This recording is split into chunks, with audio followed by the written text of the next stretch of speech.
I never thought I'd be the person to need travel insurance. I mean, who does, right?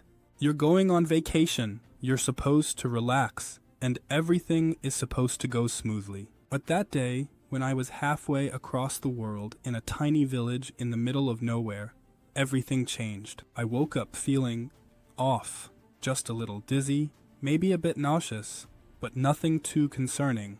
It wasn't until I tried to stand up that my body completely failed me. I stumbled, then collapsed on the bed, my head spinning. I thought it was a simple stomach bug. I was wrong. I couldn't keep any food or water down. My fever shot up, and every movement felt like I was walking through mud. And then, the worst thing happened. I couldn't breathe properly.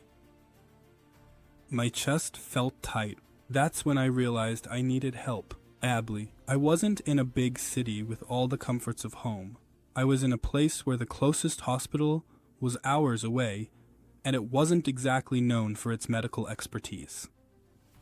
I felt completely alone, a world away from everything I knew. But here's where it gets interesting.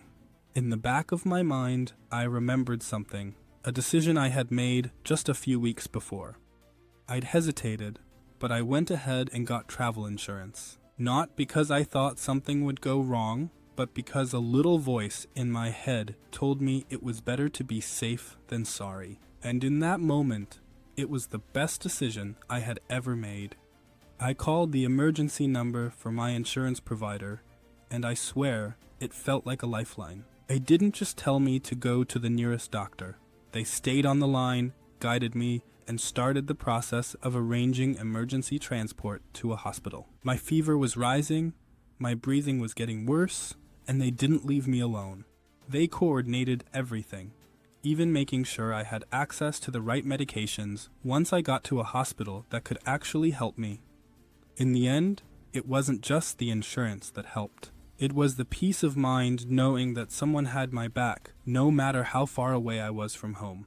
That calm voice on the other end of the line was the difference between feeling completely helpless and knowing I had a safety net. Now, I'm not saying travel insurance is a guarantee that nothing will go wrong, but having it meant I didn't have to worry about the financial burden of emergency care in a foreign country. It meant I didn't have to scramble to figure out how to get to the nearest hospital or how to communicate when I could barely speak.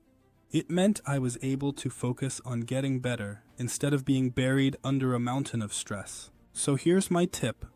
Don't skip the travel insurance. I know it feels like one of those things you don't need, but it's one of those decisions that you won't regret. If you ever find yourself in a crisis abroad, you'll be so thankful you have it. Honestly, the only thing I wish I had known before this whole ordeal is that there are really great, affordable options out there. For me, Aura's insurance was a lifesaver. It's not some high-pressure sales pitch, but a real, trustworthy resource that I genuinely rely on when I travel.